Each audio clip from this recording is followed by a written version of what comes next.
देव्युवाच देवदेव महादेव त्रिकालज्ञ महेश्वर करुणाकर देवेश भक्तानुग्रहकारक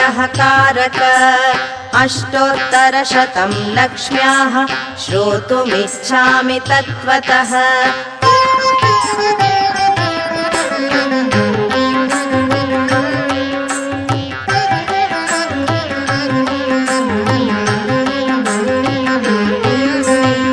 ईश्वर उवाच देवि साधु महाभागे महाभाग्यप्रदायकं